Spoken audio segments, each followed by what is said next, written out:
Bismillahirrahmanirrahim.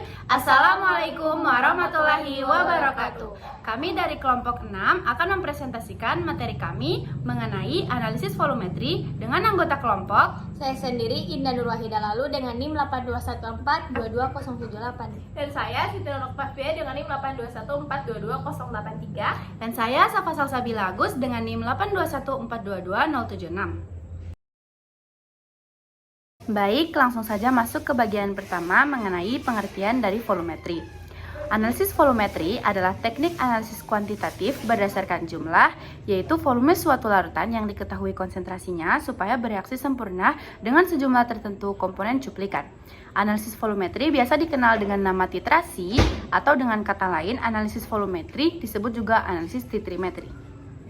Bagian kedua yaitu dasar dari reaksi analisis volumetri. Didasarkan pada suatu reaksi kimia bahwasannya MC ditambah NR itu menghasilkan CmRn, di mana C itu adalah zat penetrasi, R itu zat yang dititrasi, M jumlah mol dari C dan N jumlah mol dari R, dan bisa kita lihat dari gambar di samping.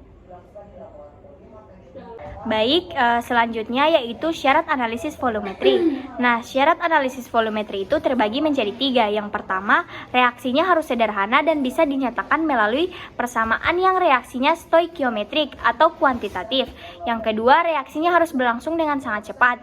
Yang ketiga, harus ada sebuah perubahan yang tampak ketika titik ekuivalen telah tercapai baik itu secara kimia maupun secara fisika. Selanjutnya ada macam-macam analisis volumetri.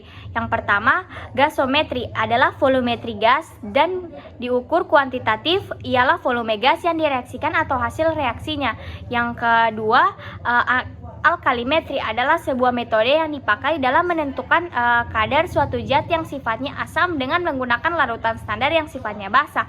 Yang ketiga, asidimetri adalah sebuah metode yang dipakai dengan menentukan kadar suatu zat yang sifatnya bisa dengan menggunakan larutan standar yang sifatnya asam. Dalam titrasi, asidimetri terjadi penetralan asam basa menurut reaksi.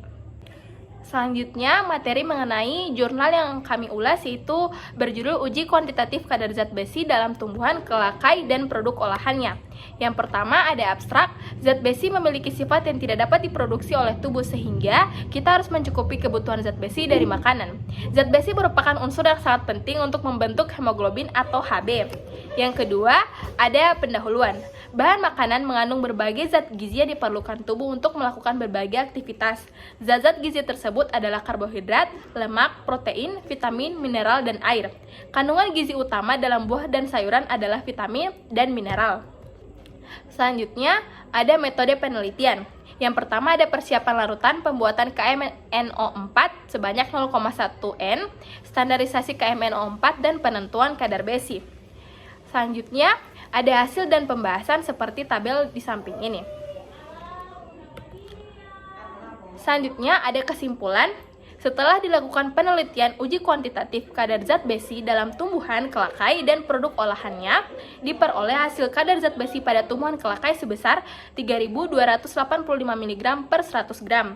Sedangkan kadar zat besi pada keripik kelakai 1 sebesar 2.235 mg per 100 gram, dan kadar zat besi pada keripik kelakai 2 sebesar 1.925 mg per 100 gram. Sekian dari saya, lebih kurangnya mohon dimaafkan. Wassalamualaikum warahmatullahi wabarakatuh.